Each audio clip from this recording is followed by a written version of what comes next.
ఈరోజు సుల్తానాబాద్ మున్సిపాలిటీలోని రోడ్డు వెడల్పు కార్యక్రమం చేయడం జరిగింది. మరి కార్యక్రమంలో గరీబులకు ఒక తీరు, ధనికులకు ఒక తీరు వ్యవహరిస్తారు మన మున్సిపల్ చైర్మన్ గారు. మరి చైర్మన్ గారు ఎంత కమ్ముడు వేరని చెప్పి సందర్భంగా తెలియజేస్తా ఉన్నా. ఎందుకంటే మీరు శివాలయం దగ్గర నుంచి హనుమాన్ ఆలయం వరకు రోడ్డు వెడల్పు చేసిన కార్యక్రమంలో మీరు పేదవాళ్ళది మాత్రం ఏమాత్రం నోటీస్ పంపకుండా తీసేసారు. మరి నాయకులకు, కాంగ్రెస్ నాయకులకు సంబంధించిన ఇల్లు మాత్రం ఎందుకు తీయాలని చెప్పి ఈరోజు ప్రశ్నిస్తా ఉన్నా. మీరు ఎంత కమ్ముడు వేరని ఈరోజు ప్రశ్నిస్తాం జరుగుతా ఉంది.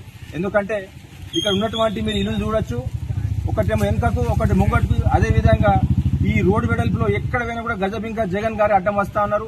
మరి అదేవిధంగా గజబింక జగన్ గారు ఎక్కడ పోయినా కూడా ప్రభుత్వ భూములలో ఆపది ల్యాండ్లలో కబ్జా చేసుకుని నిర్మాణం చేసుకున్నారు. మీకు ఒక అనుమానం రావచ్చు, మరి ప్రభుత్వ భూమిలో ఇవి అన్ని ఇల్లులు ఉన్నాయి కదా, మరి ఎందుకు షెడ్ అని. ప్రభుత్వ భూమిలో గతంలో 30-40 సంవత్సరాల కింద ఇల్లు నిర్మించుకొని వాళ్ళు పట్టా చేసుకోవడం జరిగింది.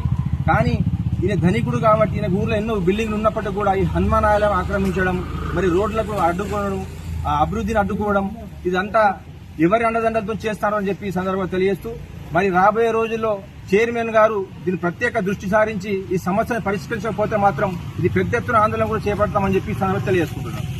పరిధిలోని 5వ డివిజన్ 10వ డివిజన్ కానుకొని ఉన్న శ్రీ హనుమాన్ మందిరానికి సంబంధించిన 841 సర్వే నంబరు. ఈ హనుమాన్ మందిరం గత 45 సంవత్సరాల నుంచి ఉంది.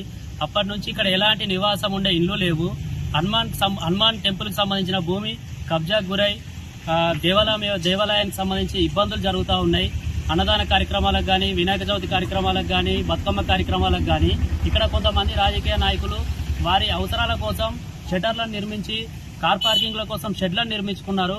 ఇక్కడ మా హిందుత్వం ప్రకారం రాయి చెట్టుకు మేము ఎప్పుడు నిత్యం పూజలు చేస్తూ ఉంటాం. ప్రతి వారం చేసే దగ్గరలో కూడా తిరిగే పరిస్థితి లేకుండా షెడ్డు నిర్మించారు. కావున స్థానిక మున్సిపల్ అధికారులు వెంటనే స్పందించి దీనికి ఏ విధమైన ఆధారాలు ఉన్నాయో చూడాలని చెప్పి మేము కోరుతా ఉన్నాం. స్థానిక ప్రజాప్రతినిధి వాళ్ళ పేరేంటి? స్థానిక ప్రజాప్రతినిధి కాంగ్రెస్ పార్టీ నాయకుడు గజబింకర్ జగన్ గారు. అలాగే రోడ్ వైండింగ్ లో ఎలాంటి నిబంధనలు లేకుండా రాజ్యాంగా మున్సిపల్ అధికారులు వ్యవహరిస్తా ఉన్నారు. ప్రజలకు ఒక న్యాయం, నాయకులకు ఒక న్యాయంగా ఇల్లు కూల్చివేసిన విధానాన్ని చూస్తే ప్రజలకు అర్థమవుతా ఉన్నది. సుల్తానాబాద్ మున్సిపల్ కమిషనర్ గారిని, చైర్మన్ గారిని కోరేది ఏంటంటే ప్రజలు అనేవారు అందరూ ఒకేలాగా చూడాలి.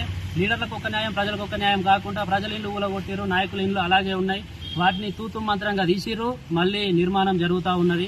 ఎందుకు ఇంత నిర్లక్ష్యం చేస్తూ ఉన్నారు? ఎవరి భయానికి మీరు లొంగుతా ఉన్నారు అనేది చైర్మన్ గారిని, అధికారులను ప్రశ్నిస్తా ఉన్నాం. ప్రజలు మీ వెంట ఉన్నారు, మీరు ఎవరికి భయపడాల్సిన అవసరం లేదు. న్యాయంగా ప్రజలకు మంచి జరిగే విధంగా రోడ్డు వెడల్పు కార్యక్రమాలు చేయాలని మేము కోరుతా ఉన్నాం. తొందరలోనే కలెక్టర్ గారిని, స్థానిక జిల్లా మంత్రిని కూడా కలుస్తాం.